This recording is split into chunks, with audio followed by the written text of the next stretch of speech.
Alright, so we just got a new combat trailer for Sonic Frontiers, and this one is very interesting. And that is because this combat trailer goes more in depth about the combat than any other trailer that has been released as of thus far. I mean, this trailer was crazy. We learned about a lot of new interesting stuff, but we also got some of our worries put to rest, and we'll get into that later. Anyways, if you're new here, make sure to like, comment, favorite, subscribe, and hit that bell with post notifications on so you get notified of my future Sonic videos.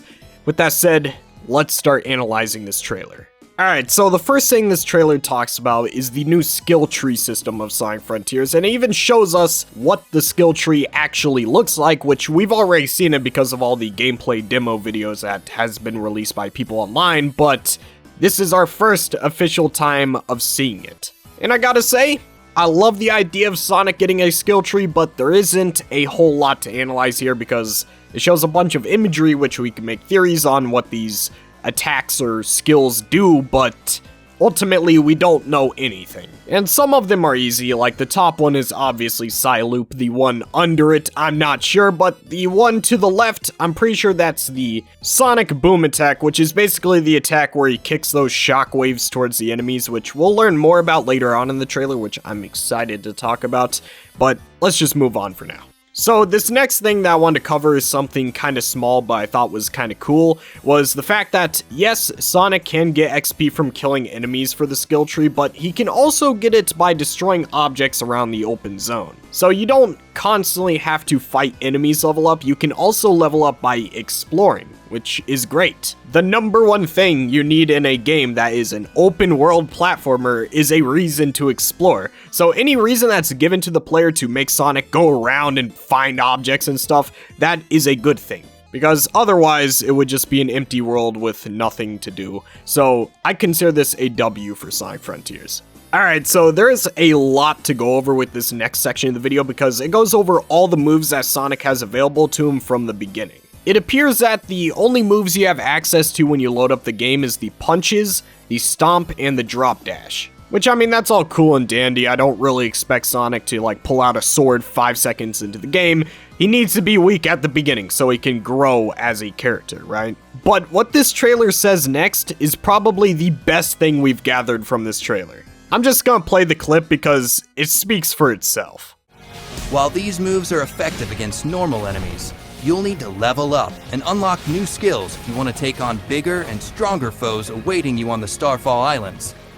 So basically what I gathered from that clip is that Sonic is going to need to upgrade his abilities in the skill tree because later on in the game, it's going to get much more challenging. This trailer basically confirmed that not only does the game get more challenging as you play, but also that the beginning islands have different enemies from later islands, which was a huge concern of mine because I had a feeling that this game would just recycle the same old enemies over and over and again, and then it would become repetitive after like 2 hours of playing. Sega has never been good at giving Sonic a combat system. It's either really good but repetitive or breaks the pace entirely. So this is a step up. Obviously, I have never gotten my hands on the game, so I can't really say if the combat system is good, bad, or repetitive, but if what they are saying is true in these trailers, then yeah, this combat system sounds like a W. This sounds really fun, and also just a small detail, the fact that they decided to address this in the trailer tells me that Sega is listening to the fans. Because normally, this isn't really something that you address about your game. I've never seen a game trailer come out and say, oh yeah, by the way, the game does indeed get challenging later on. Usually, you're supposed to assume it gets challenging later on, but when it comes to Sonic games, you don't really know. The standards are so low for these games that, yeah, sometimes you wonder if the game will actually get more challenging over time. And that's the thing, I know there's gonna be a lot of people wondering why I thought the combat was going to be repetitive, and that's because Sega has been known to bring such great concepts to the table only to just ruin them. It has happened time and time and time again, and to be frank, I don't trust them very much. I don't think it's unreasonable to believe that the combat could be repetitive or bad later on in the game after the fiasco that was Sonic Forces. With Sonic Forces, you thought you were getting an amazing boosting game with a Dark Age story, but in reality, we didn't really get that. The boosting levels were just straight lines on release, and we only got to fight like 2 of the villains. Look, I am always rooting for Sega to make Sonic Frontiers a great game, but I can't just erase my skepticism. I hope the game is great, and if features like the combat system is high quality like these trailers are showing us, then I think it will be great. But you never know until release, because, oh man, anything can happen with Sonic. Anyways, before we move on, I want to point out one more thing: the drop dash. I've heard from many players who have played the demo that the drop dash is really fun to use. But something else that I've been hearing surprisingly frequently is that the drop dash actually has momentum. Like, you actually gain speed when going downhill with the drop dash. Now, we have seen some clips in the past that have served as evidence of this, but now we have a clip in full HD of Sonic doing a drop dash downhill and going really fast. And this is the stuff that I love. You know I'm a big momentum fan, so seeing this right here in full HD, it feels good. Now, obviously, I would like the gameplay to have a bit more momentum when running around and stuff like that. Maybe give us a spin dash that we can go off slopes with, but, you know, I'll take a small win. I already accepted, like, months ago that this game wasn't even going to have any momentum, so the fact that we're getting some move with momentum in it, I should be appreciating this. While I am a Sonic Adventure fan who loves momentum, I don't think this game not having momentum will make it bad. There's been plenty of Sonic games that have been good without momentum.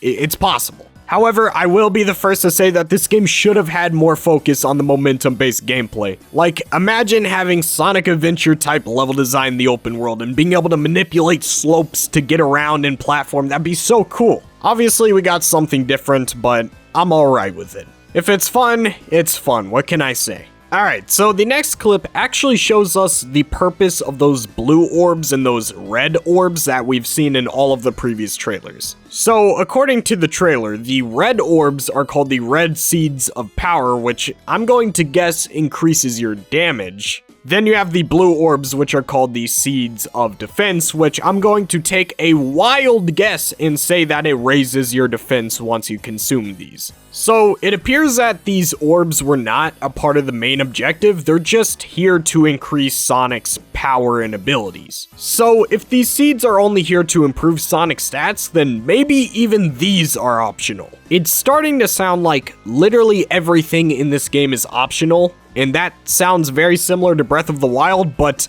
I'm all for it. That's actually what I want. And again, these seeds give the player another reason to explore the open world, which goes back to my previous point that it's good for an open world to give you a reason to explore, especially when it's a platformer like Sonic the Hedgehog. So this trailer has been pretty cool so far, all W's all around. I'm feeling pretty good about this, so let's just move on. Alright, so what was shown to us next is the Phantom Rush ability, which is an ability that can be activated after hitting a large enough combo. And basically what it does is it increases your attack power for a small duration of time, and that's pretty cool. The main reason why I think it's pretty cool is because it gives the player a reason to actually get good with the combat. It makes players want to actually hit large combos so that they can enter Phantom Rush mode. And anything that encourages the player to go out of their way to improve upon their skills is good in my book. However, my big question with the Phantom Rush ability is, how easy is it to perform combos? Because it looks like you have to do a 20-hit combo to enter Phantom Rush mode, and that could be good or bad. Is it really easy to get 20 hits, or is it really hard to get 20 hits? Because if it's really easy to get 20 hits, then that doesn't really encourage the players to improve their skill at all. That's practically handing the players a free damage boost, which that's just kinda lame, you know? But if it's actually hard to get a 20-hit combo, then this will be really cool. We actually have to optimize how we hit the enemy so that we can reach the rush combo, and that's cool in my opinion. That's what I want. But when I see 20 hits, that kinda scares me because Sonic can punch pretty fast, so how many punches can Sonic get through before, you know, he can't attack anymore? It's a small, scary thought. Like, I don't want Phantom Rush to be too easy to obtain. I want it to be kind of challenging, you know? And also, one more thing before we move on. I know it's kind of silly that I'm praising, like, the most simplest of features. Like, wow, Sonic's combat system has a rush mode. That's never been done before. Yeah, praising a rush mode is kinda lame, I'm gonna be honest with you, because this is nothing new. This has been in other games. Except the reason why I keep praising it is because it kinda proves that Sega is doing more than just the bare minimum. They're actually implementing features that could heighten the gameplay, make it better, make it more fun to play. Not just doing the bare minimum, because realistically, all they had to do was just give Sonic punches and kicks and call it a day. But no, they went in here, gave him different moves, a skill tree, a phantom rush mode. That is doing more than just the bare minimum. Alright, so the next part of the trailer shows us the Wild Rush and the Sonic Boom attacks. Starting with the Sonic Boom, we've seen the Sonic Boom like hundreds of times in other trailers. It's basically the move where Sonic jumps up and he starts kicking those like Sonic Boom waves towards the enemies. Then you have the Wild Rush, which is basically the move that we've seen in other trailers where Sonic jolts all the way back and then he dashes forward. I always thought the move looked cool, but I always thought it was strange that Sonic just kind of teleported backwards, but I mean, it's alright. We didn't really learn much of anything new from this section, but there's one thing that I want to point out. They are showing these moves as if they're separate moves, which I think is very important. Because honestly, I thought that these were just moves that would naturally play after hitting enough punches and kicks. Like, I thought it was genuinely automated, where after Sonic punches like 10 times, it would just rush back, and it was just an automated sequence that goes into a cycle, you know? But maybe not. Maybe Sonic actually has these moves that he can use at any moment in time. It's not confirmed, but the fact that they segmented both of these attacks as individual attacks in the trailer tells me that this is the case. Which, I mean, in the first place, to me at least, it didn't really matter if these attacks were automated or individual in the first place.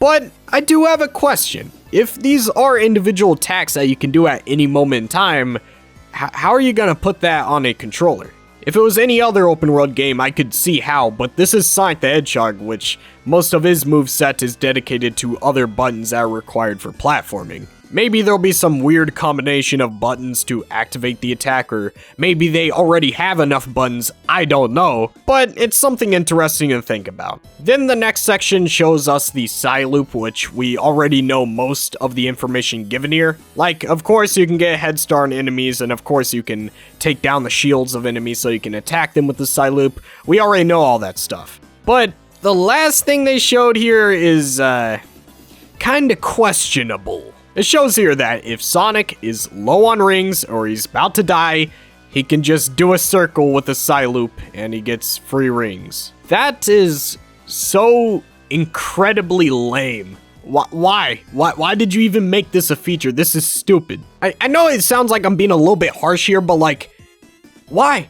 Sonic is already like an easy game. You can just pick back up your rings. Why do you need a way of creating infinite rings? It is already extremely hard for Sonic to die in these games because he can just collect his rings. So why give him a way of making more rings? You're making it even more easier than it was before, which I didn't even think was possible. It's a very small feature, and at the end of the day, it probably won't change much, but you could easily cheese some fights with this tactic. It's kinda lame in my opinion. I'm personally not going to use this feature because that personally just makes the game a little bit too easy for me. Like, if somehow I ran out of rings, I want to feel the anxiety of not having any rings, you know? I want to feel the pressure of, oh hey, I need to get all my attacks right and all my dodges right so I can survive this fight. But now that I know I can just go in a circle and get some rings, it's not as anxiety inducing now, is it? I don't know, man, I just like intense fighting sequences, and this